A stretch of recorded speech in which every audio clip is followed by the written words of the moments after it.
Welcome, my friends, to the best place on the internet on a Thursday morning. It's the Business Building Book Club. And this week, we are kicking off our next season, our newest book. We are done with Daryl Eves and his brilliance. If you want to check out all the previous episodes where we covered the YouTube formula, definitely check those out on the Visibility Hackers YouTube page. But this season, my friends, things are a little bit different. This season, you can join us for Gary V's Jab, Jab, Jab, Right Hook, one of the foundational texts when it comes to the art of being everywhere. But you can actually watch us not only on the Visibility Hackers YouTube page, but we are multi-streaming over to Mark's Mental Marketer, as well as Create with Lefty, the video Jedi himself. So hello to everyone coming in from all of our platforms. And yeah, let's kick this off. Mark, how are you doing? Good morning, my book building, but okay, the tongue twister. It's a little early, but hey, thanks everyone out there for watching. We love you giving us your comments, suggestions, feedback. Doing great today. You mentioned that we're streaming everywhere, and that's exactly what Gary Vaynerchuk talks about in this book that I can't, the first few forewords and the chapter is just really some eye-opening, compelling information. Interesting that, like we talked about briefly last week, is that it's 10 years old. Mm-hmm. It's and you can actually, in the first portion, you can tell that this was sort of early social media marketing, because he talks about, you should be on this platform. And yep.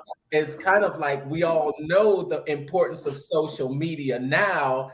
So, but it's still really great. I got a brand new bookmark. Nice.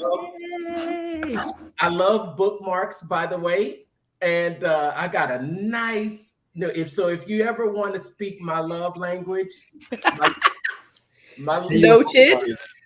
Yes, I made a post in my community post on my YouTube channel about books being my love language, and nice. I went to my brother's house few weeks back, and I had this bunch of books that I had just gotten, and they're spare. So I said, wow, perfect opportunity. My sister-in-law is starting this entrepreneurial journey.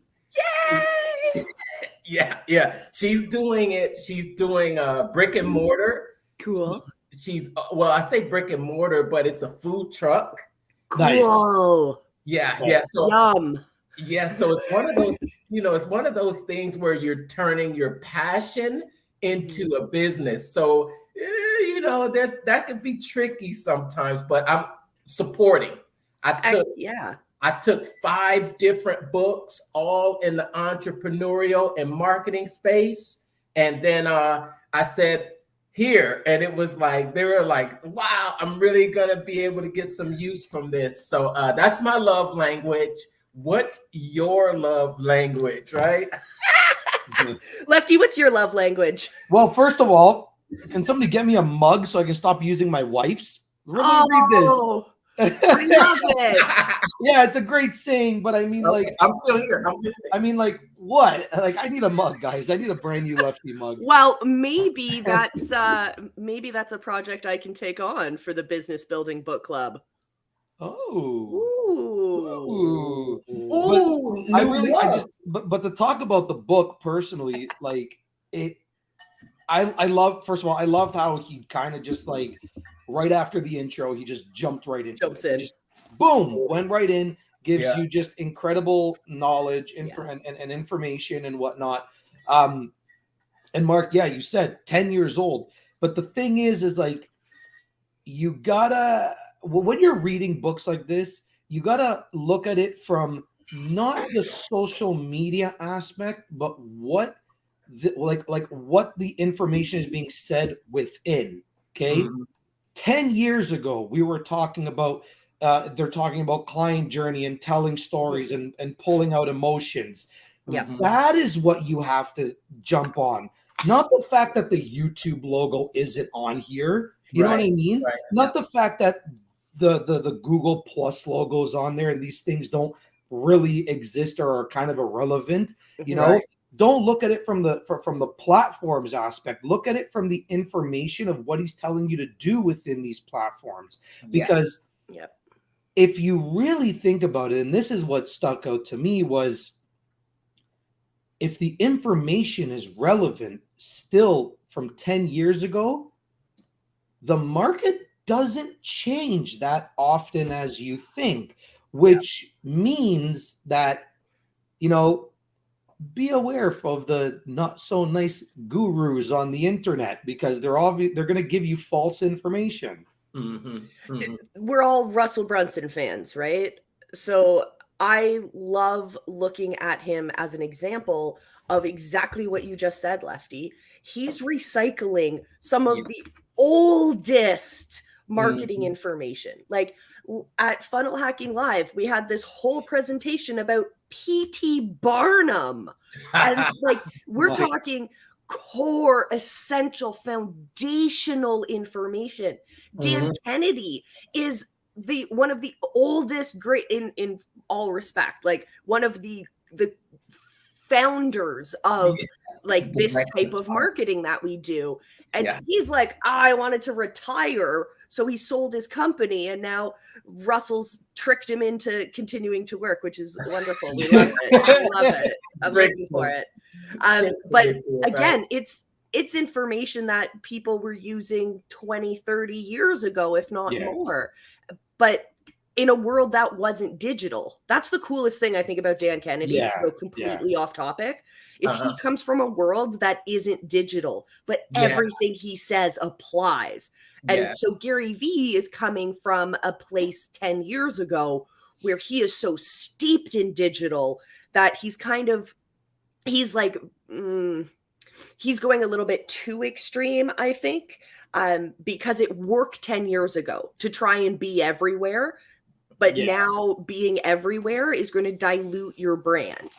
So it's about being strategic. How do we become strategic?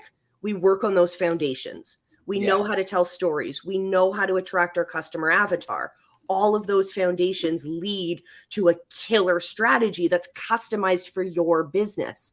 Because all the marketing materials, everything we're going to learn in this book, the way that Lefty's business is going to apply it, is going to be completely different than how Mark's sister-in-law's food truck is going to be, right? Like, this is very different businesses, but you can use the right foundational tools to build a plan that works for you.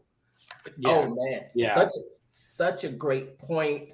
Not to, it's just like we got the book, and I was gonna talk about some of the really, really good points that I got from it. And I know it doesn't, principles are principles, and the principles work whether you believe them or not.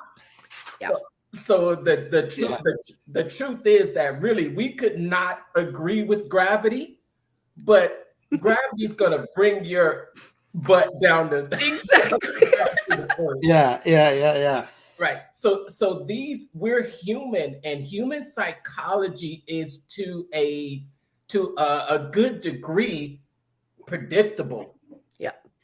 Predictable. And we hear it in a lot of other books. I'm mentioning another book that we're not reading, but the book series by Robert Cialdini,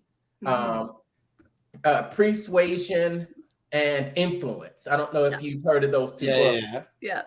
But you have your commitment and consistency rules. You have your social proof. So I love how he delved into it, just talking about native content. And I know you'll want to get into that too. And making sure that the content that you're producing is native to your the platform that you're posting on. I think your friend Nicholas Kuzmic called it contextual congruence.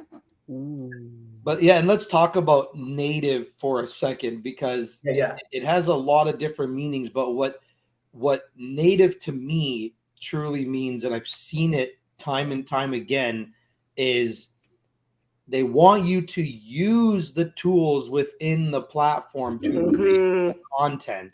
That's native to the platform. So if you let's say put out a YouTube video, for example, don't share the link to Facebook. Take that video and legitimately upload it to Facebook's library, right? Yep.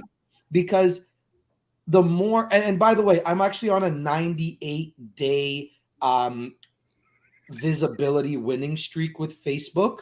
So I'm close to hitting 100 days of Facebook just being like, we love you, like let's just continue posting and pushing your stuff out. Good.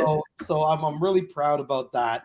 But that goes back down to native, right? Like I do everything within Facebook, within LinkedIn, within Instagram. I'm sorry, guys, I don't edit in your Reels section. I make my own videos, but at the end of the day, post natively. And for those of you that want a little side note, start using your own music. Start using your own stock music to actually upload your Reels. Because have you ever run into a situation, and it doesn't even have to be with Reels, it could be any platform. Have you ever ran into a situation that you're like, wow, that was an awesome video. I'm going to go find the best music. Oh my God, I have probably about $500 that I can help boost this video. Instagram, no, you cannot boost this video. We're not allowing it. It's unacceptable. Do you want to know why? Because the moment you put their music library on your video, it becomes property of Instagram, and you actually don't have the rights to advertise. So if you are making a piece of content for any platform, just get royalty-free music. And if you don't have a service, or find somebody who does and ask them, hey, do you mind downloading this song for me? And I'm going to say yes for a low price of, no, I'm just kidding. But Royal, well, it's you can't use it for commercial purposes. Yeah.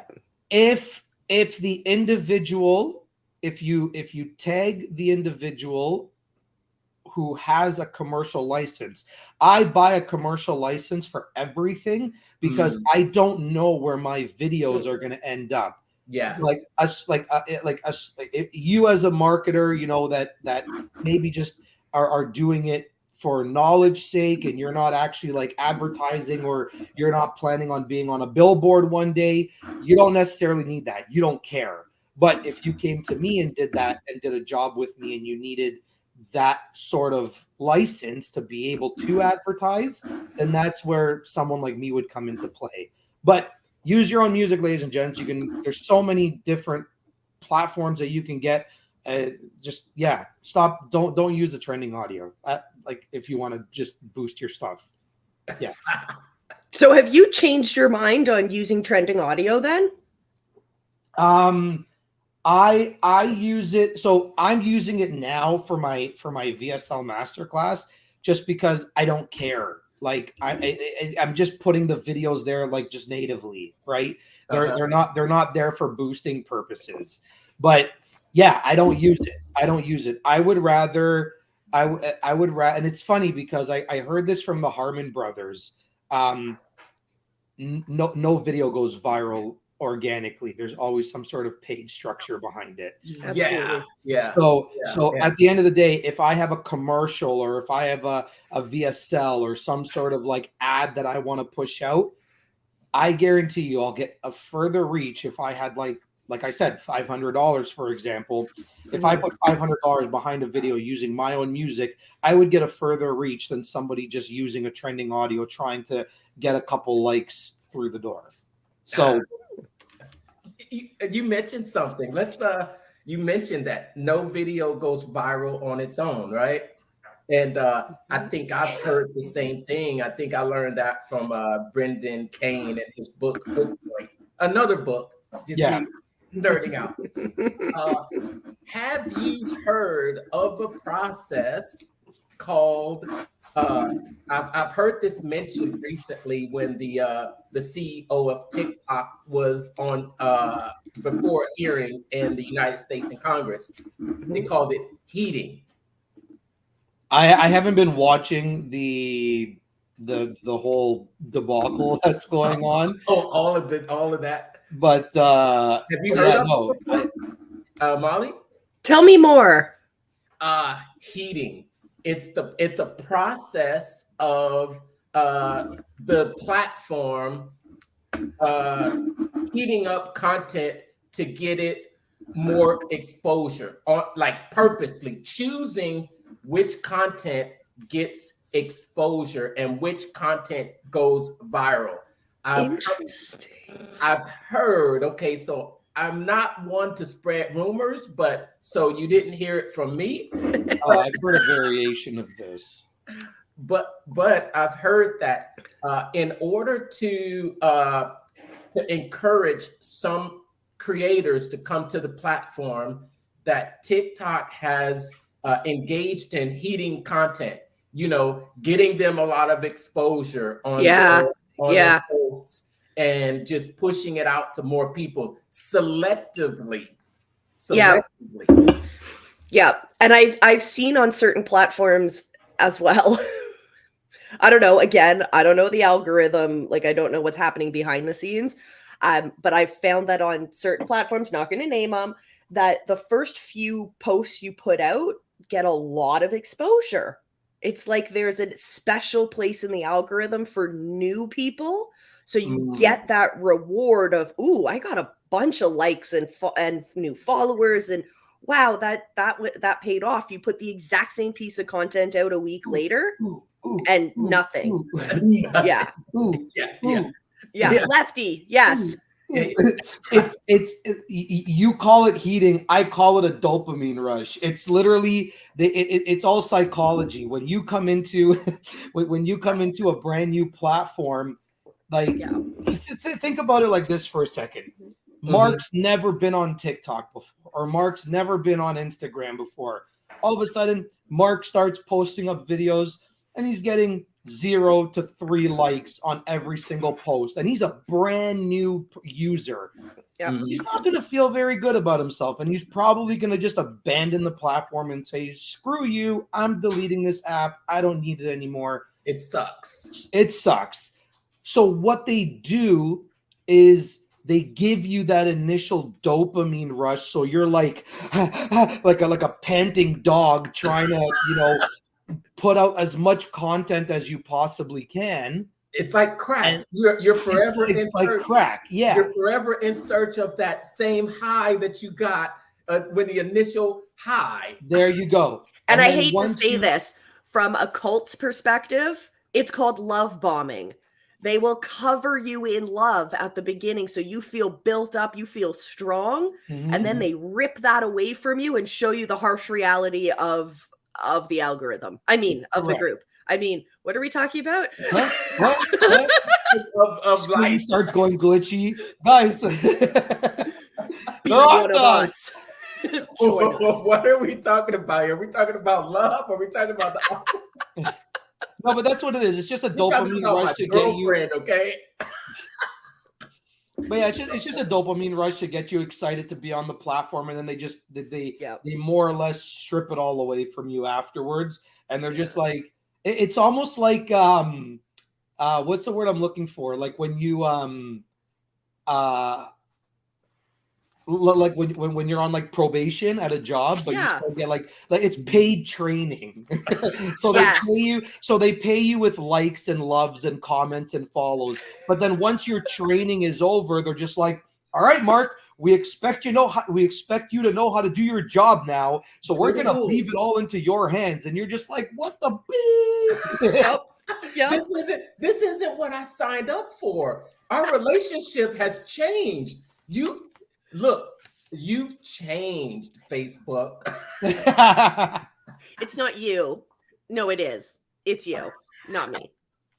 Yeah. And that No, goes, let's head back to the book for a moment. I was just about to. Okay, about go. to. Go, So Lefty. I was gonna say, based on that, you know, I think Gary pointed somewhere in here as well. It was very faint, but it was now where it's people own companies, not the companies own people anymore.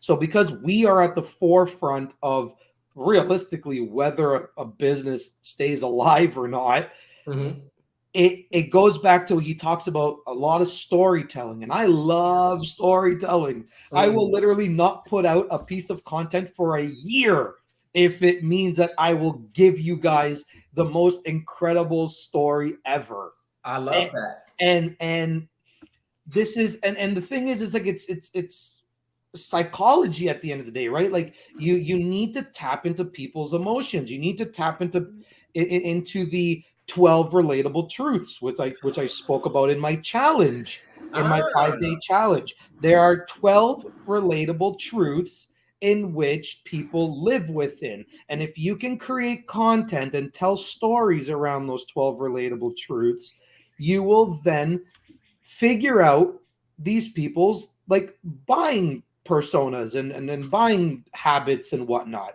And then when you figure that out, just like Avatar, you could literally see if our hairs sync up and that we made a connection. Let me see. We'll have to get some extensions. Yeah. The plugs. Yeah. You have to let me know how to get access to the replays, Lefty. They're all in the group, my man. You just scroll through and watch from day 1 to day 5. I looked for day 1 and it looked like you were doing it on Zoom and then you didn't put that one inside of the group. Just a side note. Okay, I'll take a look into that then. Thank you for bringing that up to my attention. I saw, I think maybe day 1 you did in the Zoom, but then the rest of the days you actually had them inside of the group. Okay, but anywho, that's neither here nor there. Point is, I want to hear those 12 relatable facts or those truths. Well, I can give you a couple since we're talking about storytelling. You know, number 1 is fear. You can literally create an entire year's worth of content around fear. Okay. And what do I mean by fear? You're not going like boo and popping up and scaring somebody. We're literally talking about what are people scared about the most? They're scared about not being able to put food on their table. They're scared about their business not scaling. They're scared about their business just staying relevant. They're scared about so many things. They're scared about a recession. They're scared about housing booms. I think that fear is the truth of choice for politicians. Yeah.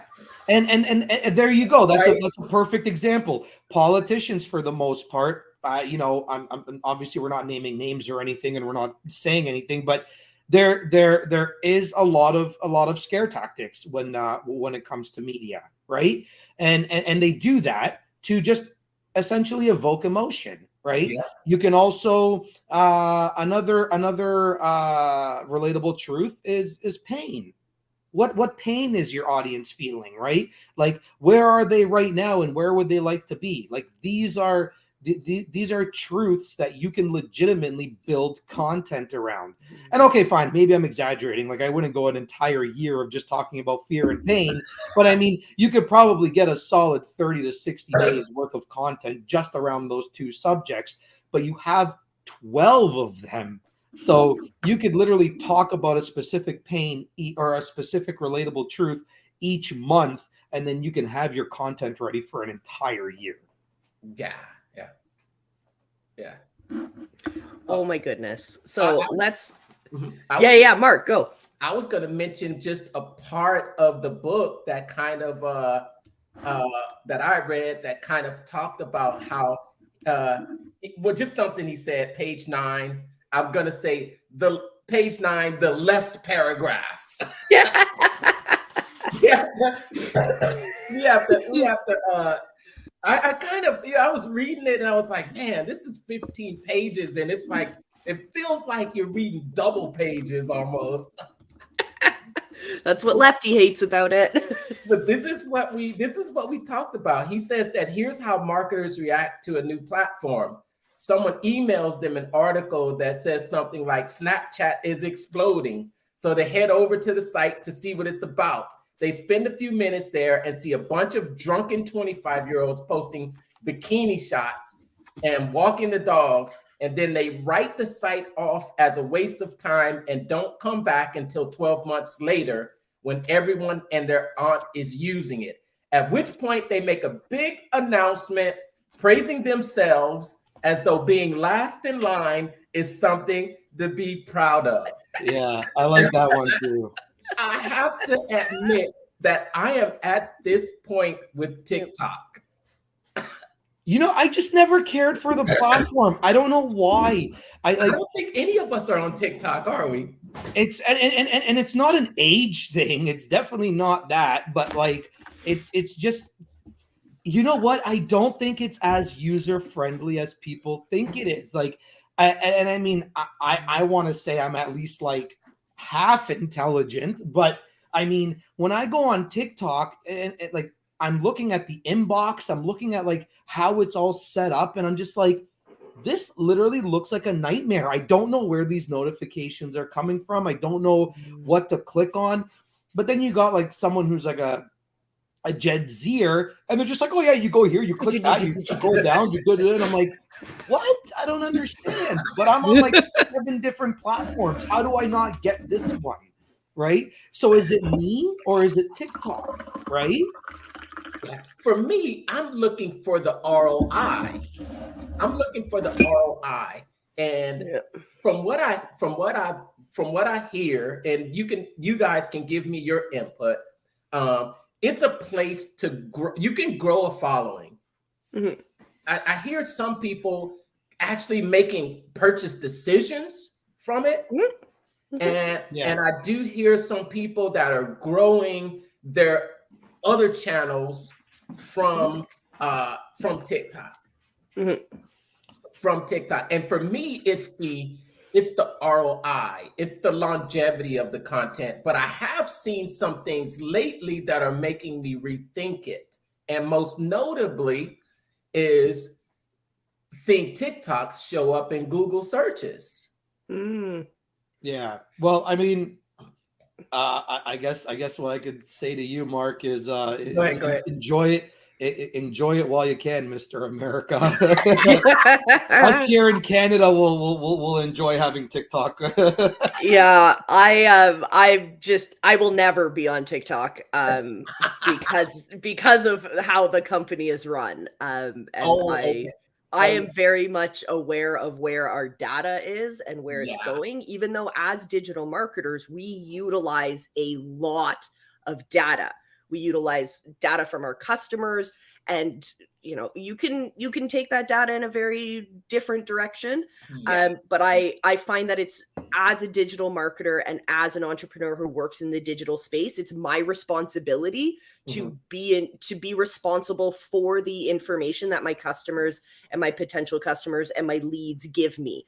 And so when it comes, I'm aware of what services I use based on who will copy my my email list, for example, or who will then what platforms will start to send messages to my list without their consent, without my list consent. Right. And so with TikTok and where that data is going, and how much data, let's get like super nerdy for a moment. You know what? But TikTok, get specific. Yeah. TikTok names. Yeah, like TikTok, they go through there was a guy I saw recently from a cybersecurity company in the States, and he went through the source code of TikTok and was like, why does it need to know the position of your phone? Why does it need to know all of this information? Why does it need to have access to your contacts? Why does it need to have access? It accesses almost every piece of information in your phone. It knows if your phone is turned up or turned down. It knows if your phone is moving or not. None of this is relevant to the data itself. And you can actually see over the last few updates of the TikTok app, it's gotten worse. It started out being totally fine. And now every time there's an update, there's more and more information that it's collecting. And that to me feels weird. Well, in terms of it's very addicting. Well, yeah, they built it that way too. But you know, in terms of the whole contact thing, every platform does it. Instagram did it, Facebook did it. Like they all do it. You start up a new profile, and it's like, oh, here, let's show you 15 of your friends that are also on Instagram. So they all use the contact. The contact scheme beginning. So that one I'm not in particular. No, I mean, like, it's one thing to say, yes, you can have access to my contact list so you can make that connection to people, to friends I might know. Right. But Instagram does it through your Facebook account that's connected through the email address. Right. It doesn't go into your contacts. Yes. Unless you give it permission to. But what TikTok does is it goes in and gathers that information even for users who aren't on the platform. So my data, because I'm friends with people who are on TikTok, my data, my text messages I've had with people who are users of TikTok on a non-TikTok related app, that data is now stored on TikTok servers. Oh. That's what I'm saying. Oh. It's not just we're collecting information that we are going to use for marketing purposes. It's we are just bulk collecting information, and it's sitting on servers that aren't controlled by the laws and regulations of either of our countries. That's where I get worried. There's my soapbox. I've avoided it, and that's one of the reasons as well. But it seems as though time goes on, I guess you see more people using it, then mentally you start to lower your guards a little bit. You start to lower your guard. And I think that's probably that's a strategy. And Mark, that's a strategy. To go based on your point in terms of the growth, where other platforms like Facebook and Instagram, you have a longevity in terms of like paid advertisement. TikTok only allows you to boost a video for 7 days. They don't allow you to go past that. Really? So imagine you're going into TikTok with a $5,000 budget. That's now 5,000 divided by 7, which I think is like $300 a day or something. Which more. Then also pushes you to have to recreate content constantly. Right. If you can only boost it for 7 days. Right. Wow. So imagine this. So imagine this. Imagine this now. The average person does a daily ad spend of $25 to $35 a day. That's the average. So imagine your buddy that's coming in with a $350 a day ad spend. Over the course of 7 days. You literally just obliterated your competition, like obliterated within that week. So that's why the growth and the numbers and everything is so easy to spike on TikTok, because as long as you just come in with like a decent budget, you're laughing, you're killing it. Well, it's been said that Facebook has over 52,000 data points on its users as well. So it's been said, but I don't know about phone movement. It was funny. One of the questions that the CEO was asked, I made a meme of it, right? I made a meme of him sitting there and then just these sweat beads running down his head because he was getting grilled. Whoever prepared him for that trial didn't. So let's go back to the book for a sec, because we talked about round 1 where we focus on storytelling. Now we have more storytelling in chapter 2. We talk about it being native to the platform. We went over that. We talk about, and the thing in this book, my friends, for those of you who aren't reading along with us, there are fantastic examples that have have worked through the test of time. So let's take a look, why not, at page 20. At page 20, I want to know how you guys would change these ads to make them relevant for today, or if they already are relevant, if we could just run those ads right now and you think that they would work. Page 20. I think with these are straight ads. As far as the non-native ones, they don't look like they belong in the feed. So yeah, they don't look like they belong in the feed. So to make it look like it belongs in the feeds, maybe you have to use your cell phone and don't have such professionally produced photographs. But you have pictures that are non-stock, that look like normal people. I'll just say one little advertisement that I've seen. Maybe we're on the same pixel. Maybe we're pixeled together. You know, I know we all get Russell Brunson's ads. They follow us around everywhere. Once you're in his circle, it's like you're gonna get pounded. Yep. It's like, I think it's interesting. This one here, the Best Buy ad. When you talk about not being designed for the platform, there's a barcode on it. So are you expecting people to then view this image from a Facebook timeline? It's a Facebook ad. A Facebook timeline, and then print it out? That extra step, is you're going to lose a whole bunch of people. So your conversions of this ad are not going to go well if you're counting people, expecting them to come into the store. Most people are accessing Facebook from the app on their phone. Yeah. So it could be a screen capture. Yeah, I was true. See that. True. It could be a screen capture, and keeping it, or actually, what I do sometimes is I save posts to come back later. So they could possibly get some traffic from that. I wouldn't throw the baby out. Come to think of it, actually, when you say it like that, when I think about it in the way that we use our phones today, we take screenshots of it. We use QR codes where boarding passes at the airports are in some cases entirely on your phone. But 10 years ago, that wasn't the case. No. 10 years ago, our screen sizes on our phones were significantly smaller. So I don't actually know if 10 years ago that ad would have actually converted the same way that we think about it with our mindset of today, because of how users use it, which also goes back to what we were talking about with that boundary that we have with, we didn't want our data taken before, but we see so many people are there and now we're on that bandwagon. As technology creeps forward, it changes the way that our ads work.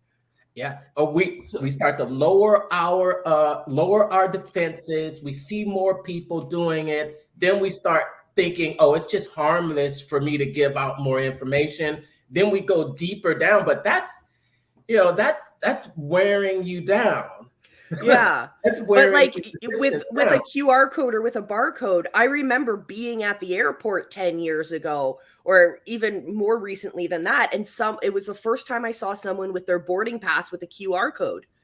And she was trying to scan, and it wouldn't work, but she hadn't printed a paper backup.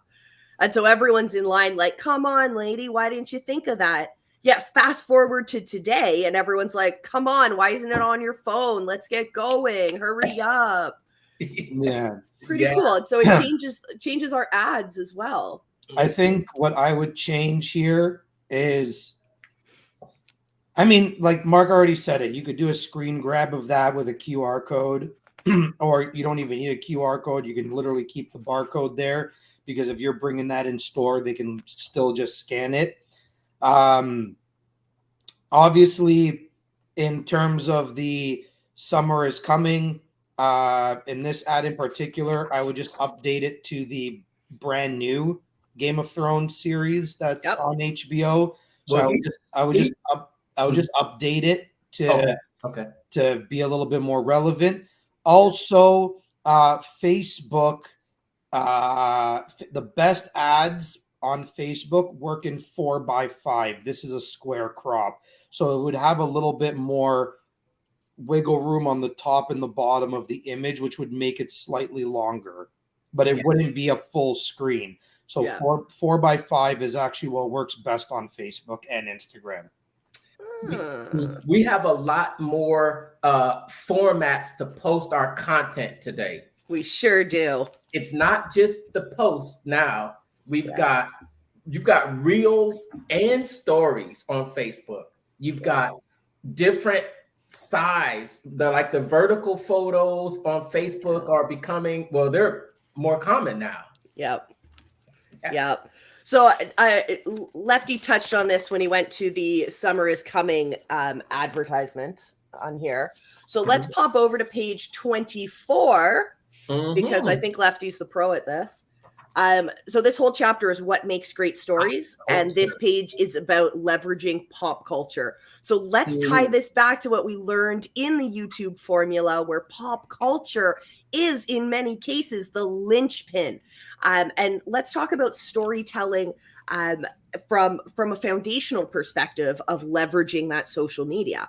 So we know that Lefty had this great video he put out recently talking about WrestleMania. He's also done a video about Netflix series like The Circle and how those relate back to his customer, his ideal customer.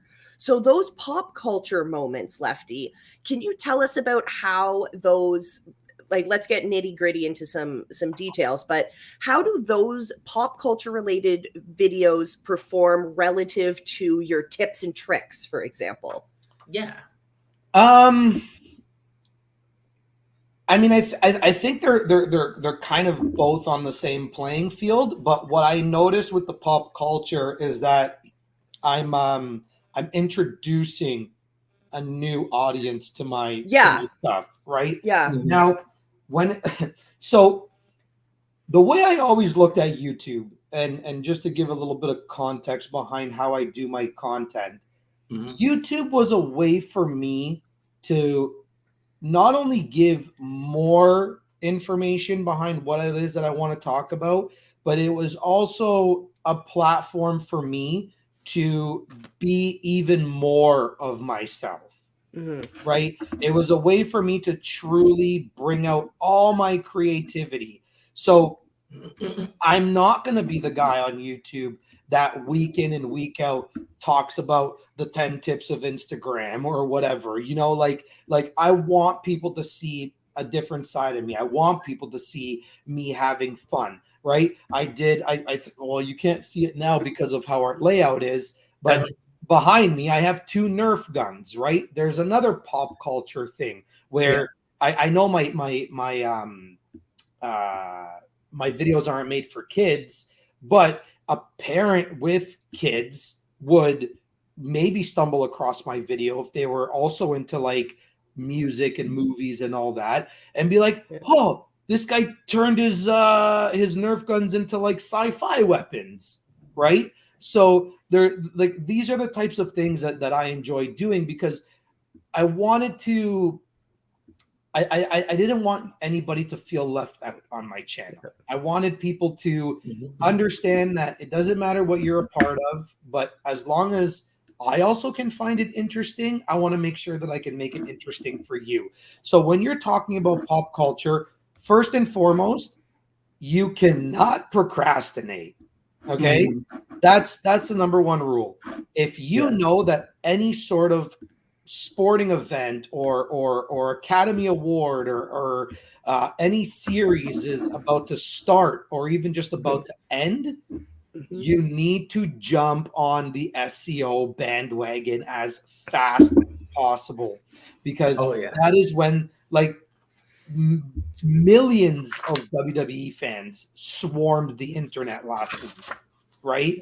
So just by having WWE in my title, I'm gonna pop up. right? I'm gonna have, or at least if I don't pop up, I'll have better chances of popping up, right? Yeah. So first and foremost, you cannot sleep on pop culture. Pop culture is like time. If you sleep on time, you're gonna wake Miss up it. and you're gonna be freaking 70 years old, and you're not even gonna know what hit you. You're So gonna And you can't get it back. and you're you gonna can't get still it be back. using CDs. Hey. So That's what Gary says. exactly, the CDs, yeah. So on top of that, you before you even touch on pop culture, you have to really do research development. You have to like I watched 4, I think maybe 5 seasons of The Circle before I was able really to be like, okay, I can tie this back into marketing. I didn't just watch like 3 episodes of season 1 and be like, let's make a video, right? So you got to really understand who you're going to address, how you're going to address them, or you might even open up a new series or something to like your already existing audience, right? So that's really the big one. Telling a story, time, and doing the research. Mr. Beast had one of the best examples when he did his what is it, Squid Games video. Yep. He I took think that's his highest viewed video just because of the series itself. Yeah. And I've seen some recently that that took the Matrix. You can take that time in that pop culture time in history and still use it today. Those are some good tips, Lefty.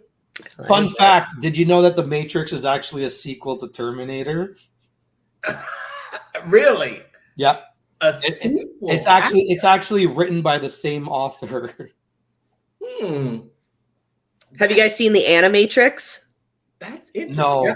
Oh, the Animatrix is the foundational stories that make up that happened before the Matrix, and it's like they play in the magical realm, and they're all different and they're all animated by different animators. So they're these little short stories, and it's really cool. It gives you more of an understanding of what the Matrix is in a world that's more familiar with what we look at instead of the like cyber techie.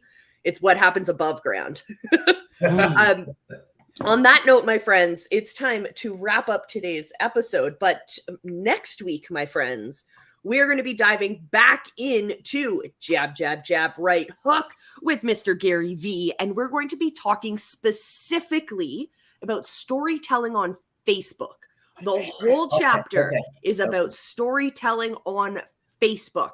So we're going to call back to the things we've learned in rounds 1 and 2 this episode today, as well as what we're going to learn from Gary V himself in the next chapter, which I am so excited for because we're all on Facebook. So we gotta pump up that storytelling, and it'll be neat again to see how this information, maybe we pick out those foundational things that will take us into the next decade, and maybe we'll find some things that just got phased out. Yeah. I can't wait for the Facebook. I can't wait. I'm started reading it, and it's like, ooh. Sorry. Yeah, that's the longest chapter in the book. Interesting though. He talks about, when I was reading this and he was talking about native and non-native, I couldn't help but think that, okay, some people will tell you to let your content blend in, but then there is the opposite of don't let your content blend in, let your content stand out, pattern interrupt. Exactly. Because of how social media is. But we'll get into that next week in Facebook, right?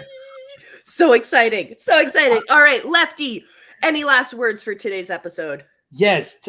I wanted to touch quickly on the fact that we've all heard, or at least most of us have heard, of the straight line method, right? It's one product or service, one offer, $1 million. But does that also mean one platform? I personally, I don't like that idea, but that's just me. You don't like that idea? I mean, I No, think because like it depends on what your goals are, but to make that a blanket statement, I Yeah. don't think it works, because if you really want to be top of mind, let's go back to marketing principles. You want to be top of mind, you need to be showing up in more than one place. With the way that people are using so many different social platforms, I think the one platform piece of guru guidance Nice. is Yeah. is out of date. Like, that's 10 years old, that information, when there was so many fewer social apps that people were utilizing for their marketing. Nowadays, if you're able to stay, you need, if someone wants to recognize your brand, you need like 17 to 28 touch points. Mhm. So if you can expand those touch points to other platforms, by no means am I saying try to be everywhere at all times, but pick those 2 or 3 platforms that speak to your customer avatar. That's why I have a podcast, I have a YouTube channel, and I have Facebook. Okay, I throw some Instagram stuff up, but it's really just a copy of my YouTube channel. But like, Yeah. keep that mini ecosystem, I think, is a better, more effective way to reach those touch points and to really integrate your customer. But that's just me. I mean, I can agree on I can agree on the 3, but I mean, I know a lot of people that are killing it on one platform, and I've never seen them anywhere else. Yeah. Right. So Because they're focusing their ad spend in one place. Yeah, even with great exposure, your profile is only reaching at the most 9% of your friends list, or 10%. Yeah. And if you want to run ads and you have a business page, that exposure is even less. So if you're only on one platform, then nobody knows you. We can get into media buying in a different conversation. Yeah.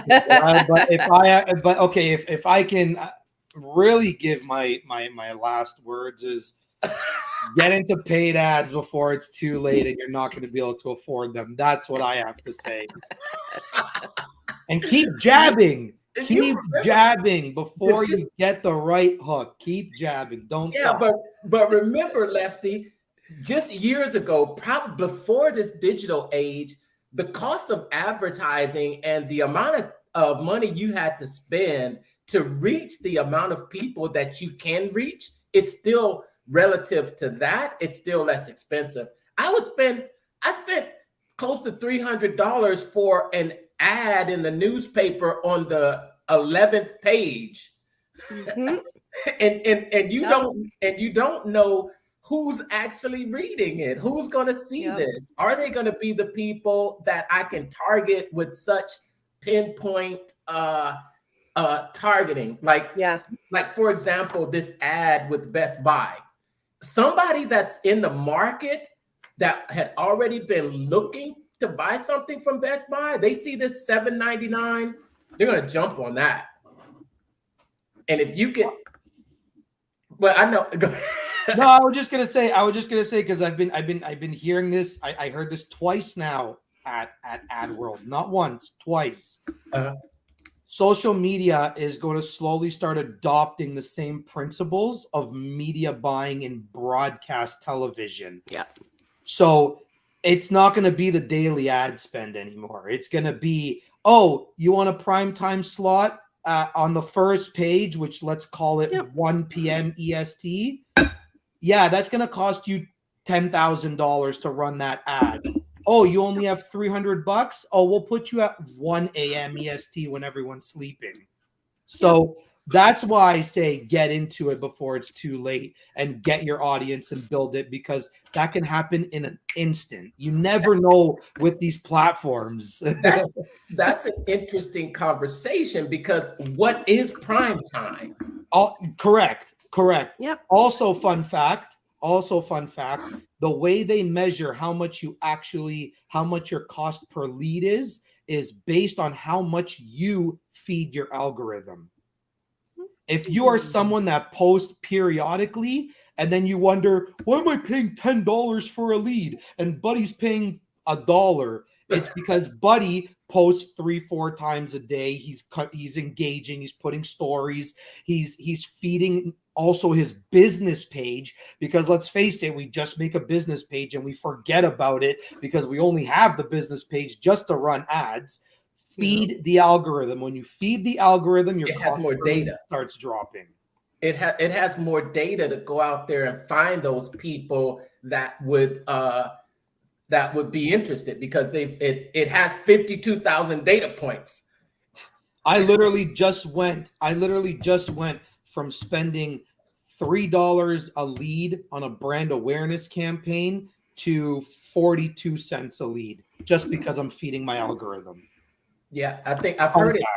I've heard it called you warm it up. You warm up that algorithm by data, and you do it by putting pixels on your landing pages, on your thank you pages, and it's going to allow that engine, the AI. But I know, right? We're going way past. Anyways, I know Molly wanted to cut this off at 8:30, so let's be mindful of our time.